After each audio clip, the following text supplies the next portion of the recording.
Hey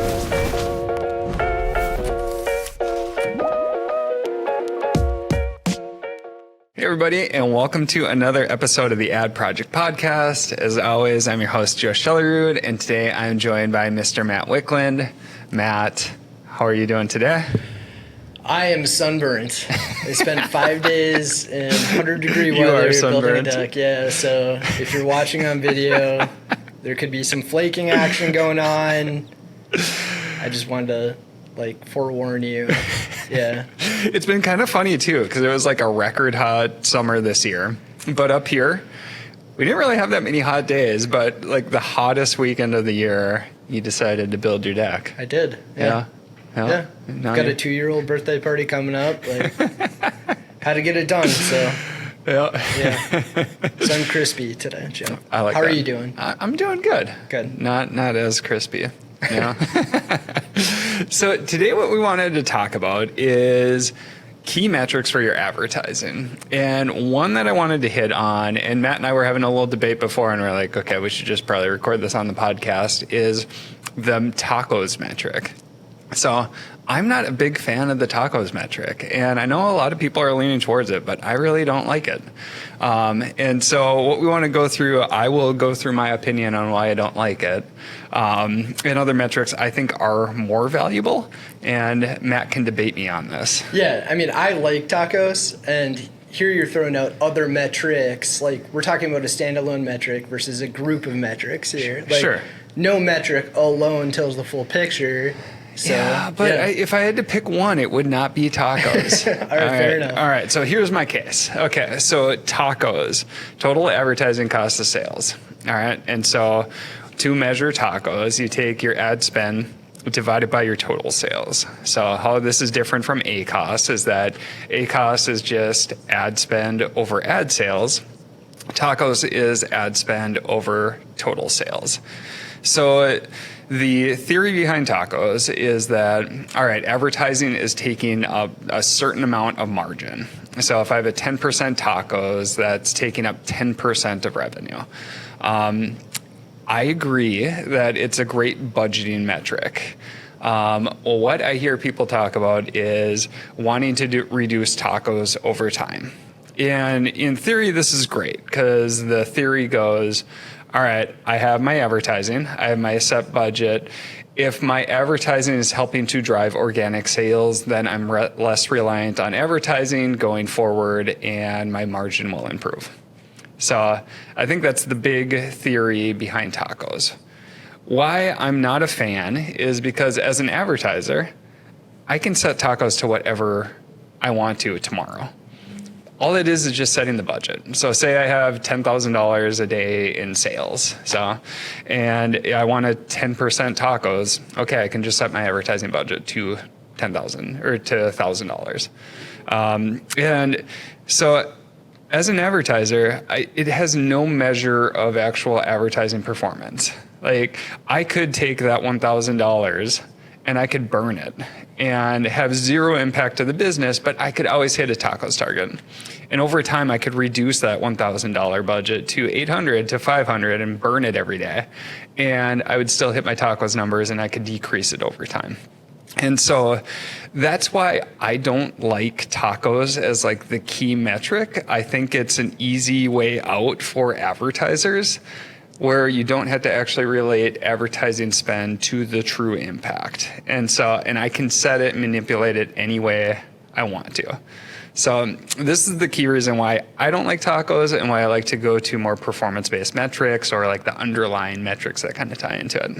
Sure. So let's take a step back and talk about the merits of TACOS. Okay. So you said it is a good budgeting metric. It is. Yeah. You set a budget as a percentage of total sales. It keeps your margins consistent, your bottom line consistent throughout like seasonality, all that kind of stuff. It keeps your margins consistent, what you're spending on advertising. Sure. So it's a good way to set a budget. It's a good budgeting metric. For sure, yeah. But in terms of measuring advertising. Yeah. But in terms of measuring advertising performance, like you do need a whole suite of metrics. Like a 1% ACoS. If ACoS is your substitute metric in place of TACOS, Sure. like, oh, 1% ACoS, that sounds phenomenal, right? Well, like if you actually hit that, it's a branded term most likely, something with absurdly high conversion rates. Like it's a term that somebody would have just purchased organically like anyway because it's so niche. Yeah, it could be cannibalizing organic sales. It likely is. Like ACoS isn't the be all end all. Like when I get, as an advertiser, when I get a TACOS goal, so I could hit that TACOS goal exactly on the nose, or it could come in like slightly under or completely under if I spend nothing, and show like great TACOS performance if it's lower. Lower isn't necessarily better, first off. Sure. And that's, I'll let you finish. Yeah. All right. But, same story for ACoS. Lower isn't always better. Agreed. Like, as an advertiser, what TACOS allows me to do, if somebody gives me a 10% TACOS, a 20% TACOS, is it allows me not to just look at like ACoS, some rigid ACoS target in a silo. Sure. It allows me to focus on what's most incremental for a brand. Where this really matters is like supplements, beauty, anything that's consumable, CPG, like where there are repeat orders, where there's LTV, like lifetime value. Yeah, lifetime value. Like when you're targeting products like that, keywords for products like that, when you're advertising those, like ACoS tends to be very high for category terms. Sure. Things that you may not be ranked in the top couple positions for, or even if you are, like there's competition after you trying to get those spots. Yep. It allows me to target those keywords knowing that I'm reaching a non-brand familiar audience. Sure. Somebody that doesn't know my catalog, doesn't know my brand. It allows me to reach that audience, convert them, and benefit from that LTV moving forward without like the nuance of, that ACoS, it's 35%, my margin's 30%, so I just lost money on that sale. Sure. Like with TACOS, I can hit that 35% ACoS, and when they make that next order, it's a 17.5. It's profitable for you now. Sure. And so what you're going to say is like, oh, so it's just like a stopgap or a workaround for a poor ACoS target. Like, can't you just talk through that? Can't you just set a better ACoS target? Yeah, but like it just creates this flexibility for me as an advertiser to target the keywords that are most incremental for brand growth, for sustained success. Sure. And from like the client end, the brand end, the person that's setting the budget, it gives them like margin consistency for their products. Sure. And then, well, you go. Yeah. I kind of want to touch on like bringing TACOS down over time. Like, I don't think that's necessarily the goal for like a mature product, a product that's like established in the marketplace, it's ranked well, it's getting traction and stuff like that. It's not necessarily to bring TACOS down, because until you're in position one organically, there's more growth to achieve, right? Sure. And yeah, and there's still new to brand customers that you can gain, right? Like people that aren't brand familiar, get them in brand, and that may not come at like marginal ACoS, lower than your break-even ACoS. Sure. So TACOS, if you've got a 10% margin and TACOS is 11%, or and ACoS is 11%, like I can target that customer knowing that ACoS is going to drop. Like I can continually chase the pipeline of new to brand customers, acquire new clients. But like when we're talking about TACOS declining over time, I feel like that's more in the context of the product life cycle. At launch, where you don't have organic ranking, like your product's unranked, bottom of the list, like TACOS is going to be high because advertising is a major lever to try and launch your product and rank your product and get it in front of eyes of people that want to buy it. It helps spin the flywheel and get you ranked. So like early on, your TACOS could be 200%. It could be something extraordinarily high, but as the product matures, as organic sales pick up, that TACOS percent declines over time because you've got these organic sales that are now coming in. People are finding the product organically, or they're making repeat purchases after that initial conversion. And so TACOS naturally drops over time. But for a mature product that's already got its foothold, is ranked well, like if you've got a 10% TACOS and a 40% margin or something like that, like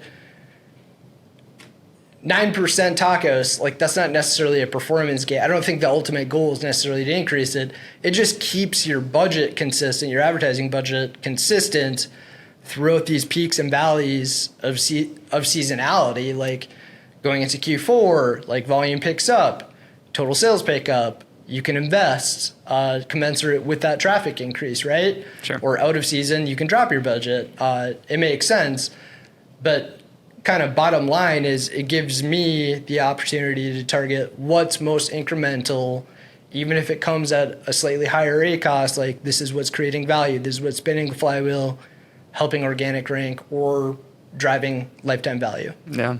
So TACOS is good where it shifts the focus away from strictly ACoS. For those who are listening to the podcast, know the downfalls of just focusing on ACoS. Like any single metric, there's lots of different ways that you can impact ACoS. Like so, branded search term. Like again, you target your brand. All right, it's going to have a great ACoS. If you say I have to hit this ACoS limit, all right, it's all branded search. But are you incrementally actually gaining new customers from your ads? You may just be cannibalizing organic sales. So taking the conversation away from strictly ACoS, it's a good piece.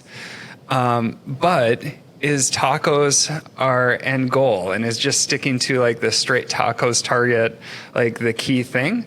Yes, it keeps margin consistent, but it doesn't look at the underlying like metrics around it. And so like for TACOS itself, say I'm targeting 10%. And then over time, I view it that if I can decrease that margin, that's great. But what I really want to look at is with my advertising, like, is it driving sales growth over time? Yeah. Right? For supplements, I don't look at TACOS. I don't care about TACOS. What I care about is what's my cost per acquisition of a new to brand customer. And then what's the lifetime value look at? Like, and so yes, TACOS is great because it takes away the focus from strictly ACoS. But where I don't like it is that it has zero measurement on the actual performance of ads. Yeah. And like you said, like I see many people saying, okay, here's my TACOS, and then over time, my agency has been able to reduce it to X. And it's like, okay, that's cool, but how did overall sales do?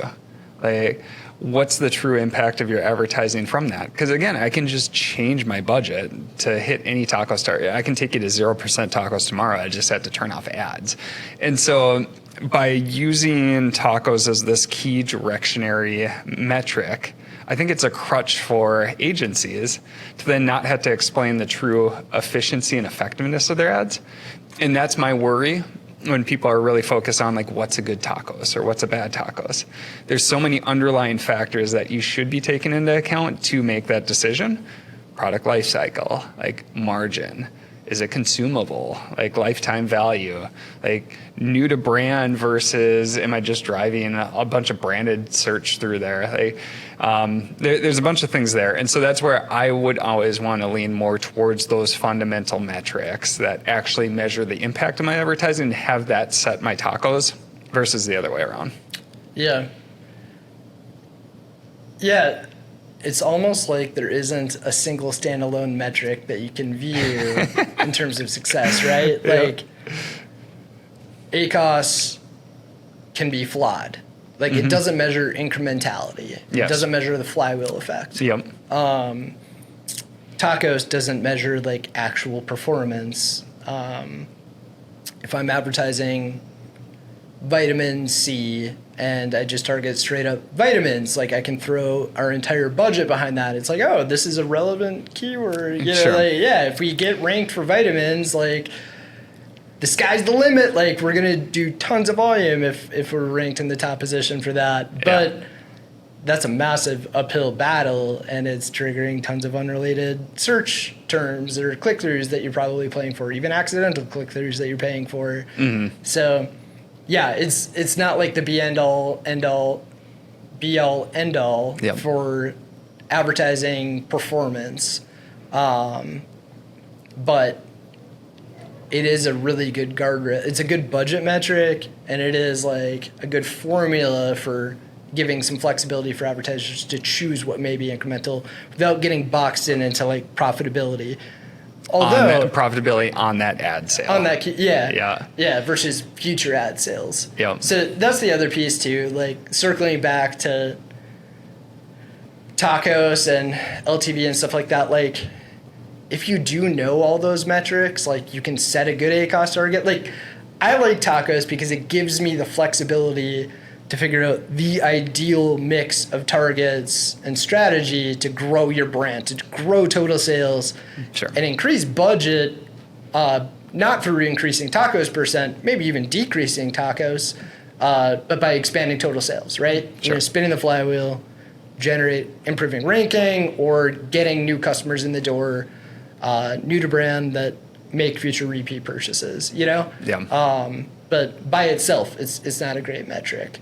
I think for some brands there are like really solid standalone metrics. Like if you are in a consumable space, anything that has like high LTV, high repeat orders, new to brand CPA. Like how can you, or new to brand ROAS? Sure. How can you not like chase that, you know? Yeah. There's new to brand ROAS, where it's kind of new to brand cost divided by lifetime value. Yeah. You know? Yeah. So a little bit different metric than like that true, it's not just new to brand ROAS, but it's how much is that new to brand customer truly worth. And then even if you're not in a category that if your products don't have high LTV, like, yeah, there's still the ranking effect, the flywheel effects sure, of those conversions, you know, like you're ranked at position 20 for some category keyword, yep, vitamin C, and we're able to target that at top of search, drive incremental volume, drive sales velocity, good conversion rates. Like that improves your organic ranking, and then that in turn drives more sales too. Sure. Even if it's 100% new to brand and they never come back. You know? Yep. So yeah, where like TACOS makes sense is say if I took my TACOS on a single keyword, and so I really wanted to rank for a certain keyword. All right, I'm selling tents. I want to rank for a 4-person tent.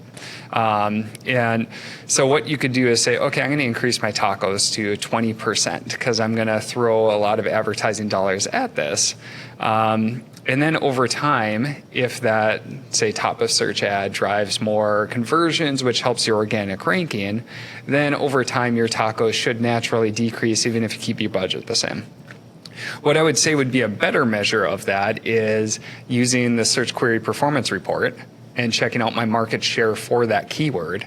And if my market share is going up, all right, that tells me that I'm moving in the right direction too. And so that's where I think market share percentage is great for specific terms if you're trying to rank for, because that's where TACOS, that's kind of like the underlying method for TACOS is, hey, let's not focus on ACoS. Let's focus on using advertising to help try to drive more organic sales. So my total sales, that bottom of the ratio goes up and my TACOS naturally decreases over time. What I like is market share percentage better because it kind of takes the seasonality and the peaks and troughs out of that too. And I know over time, am I increasing my market share percentage? Cool. Now I know the strategy is working. Yeah.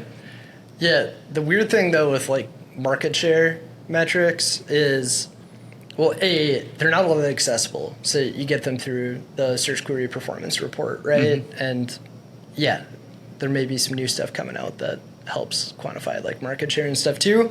But sometimes you're dealing with like very minute decimals of market share, like in really competitive categories and stuff like that. Like sure, 100% market share, it doesn't exist. Like 4-person tent is probably like, if you can penetrate a couple percentage points, you're doing pretty well. I don't know. You have to look at every category. Every category is different. Every keyword within that category is different. Sure. Like tent versus 4-person tent versus lightweight 4-person tent.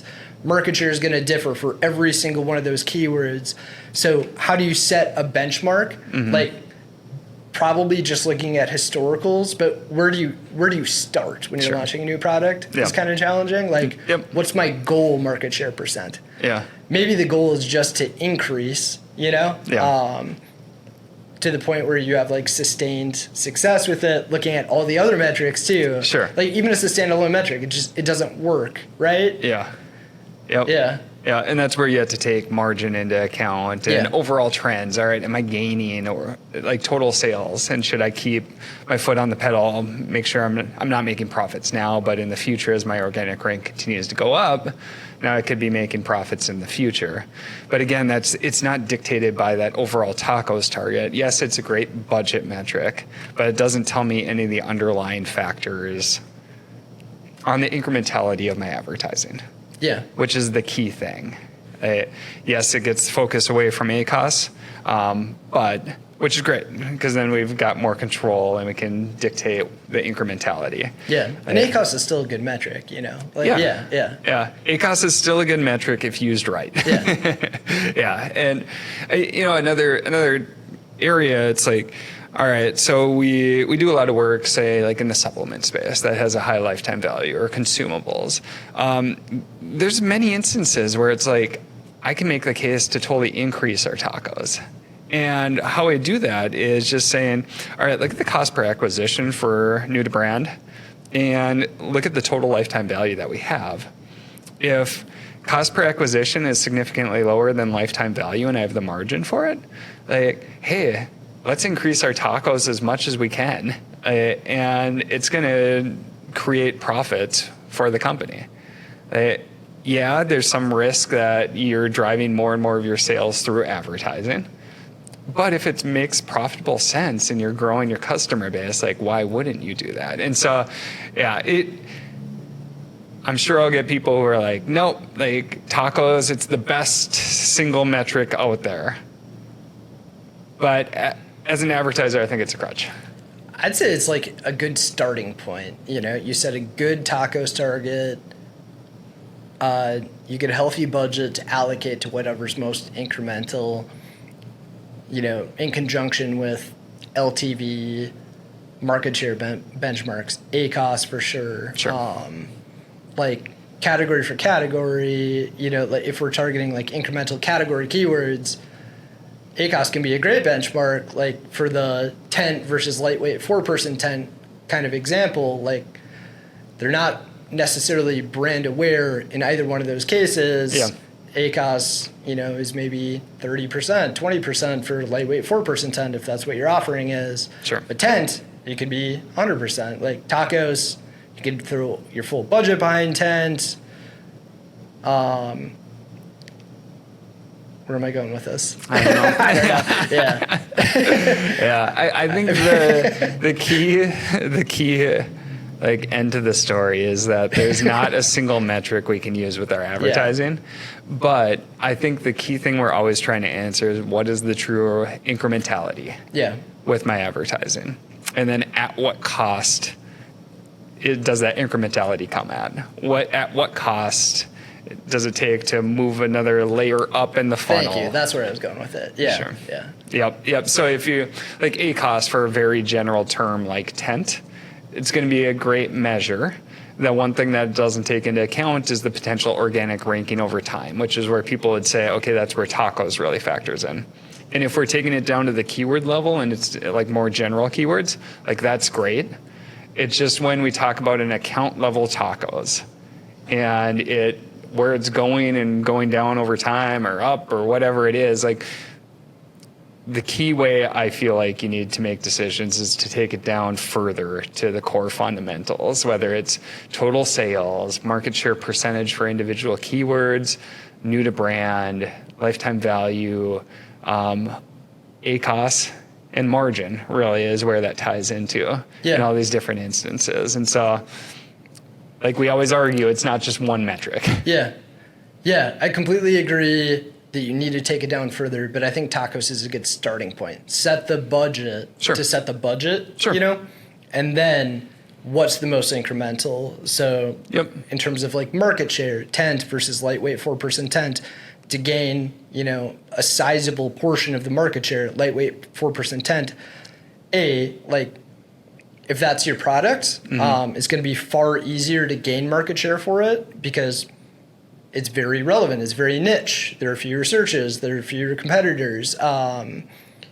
So you can drive it profitably, and then you can work your way up from there, from lightweight 4-person tent to 4-person tent, Once you're ranked really well for that, you own a lot of market share for that, you can work your way up again. And maybe, eventually you can start chipping away at the old tent keyword, Sure.